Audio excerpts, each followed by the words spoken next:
Today's lesson is about mesh analysis. Mesh analysis is an application of KVL,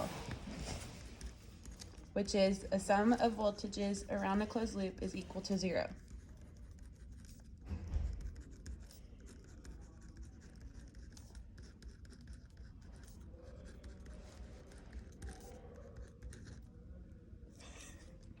It's easy to use to find current.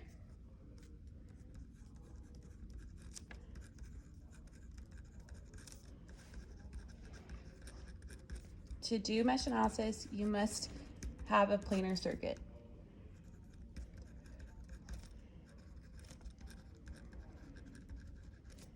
Then you draw the mesh loops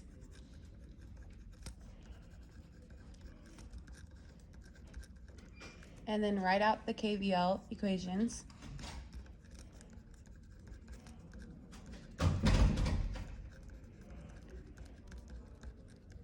And then solve for your desired unknown. Now let's do an example. So first we're going to do the mesh at loop 1. Our current is going to first go through the voltage source, and it's a negative 24 voltage source because it's going through the negative end. And then we're going to approach the first resistor, and we're going to use Ohm's law, V equals IR, because we're doing KVL, which is a summation of voltages. And we're going to do our current times the resistor. Our resistor value is 1, so here we have I1. And then we're going to approach resistor 4, and resistor 4 also has a value of I1, so we're going to do I1 minus I2 because we have to sum the currents. And then at the end we're going to approach the next voltage source, which is 16, and it is also going through the negative end, so we're going to have negative 16. And this is going to be our first equation. So for the second mesh, we start at this node right here. We approach the voltage source at the positive terminal, so the voltage source will be positive 16 volts. Then we approach the resistor 4, and resistor 4 is 1 ohm. So then what we do is we do I2 minus I1, and we multiply that by 1 ohm because of Ohm's law. Then we approach the second resistor. The second resistor's value is 2 ohms. And so we again use Ohm's law and we do 2 times I2. Then we approach the third resistor, and the third resistor's value is 2. So again, we use Ohm's law and do 3 times I2. And then we approach the voltage source, and we're approaching it at the positive terminal. So then what we do is we get 8 volts. So next we're going to simplify equation 1 and equation 2 by adding all of the I1s together and the I2s. And so for the first equation simplified, we're going to get 2I1 minus I2 is equal to 40. And for the second equation, we're going to get negative I1 plus 5I2 is equal to negative 24. So now we're going to do systems of equations to solve for I2 and I1. And we're going to multiply the second equation by 2. And this is going to give us 2I1 minus I2 negative is equal to 40 for equation 1, because we didn't do anything to that one. And then for the second one, we're going to have negative 2I1 plus 10I2 is equal to negative 48.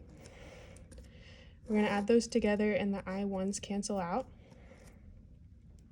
And we're going to get 9I2 is equal to negative 8, which means I2 is equal to negative 8 over 9 amps. So then we're going to plug in I2, which is given up here, into equation 1. This is going to give us 2I1 plus 8 over 9 is equal to 40. So then I1 is equal to 176 over 9 amps. So in our case, we have already I2 and I1. And let's say we want to find VR1, which is up here. So since we know Ohm's law is V is equal to IR, so we have V1 is equal to I1 times R1. So we're going to plug our I1 value that we got down here of 176 over 9, times it by the resistor. Resistor 1 is 1 ohm. And this is going to give us a V1 value of 176 over 9 volts. Okay, so if we want to try and find the voltage going through resistor 4, we are going to have to do V equals IR again. So for our current, we have to do I1 minus I2 because since it's in the middle, both of these currents are going to be going through it. So since our resistor 4 value is 1 ohm, we can write it like this.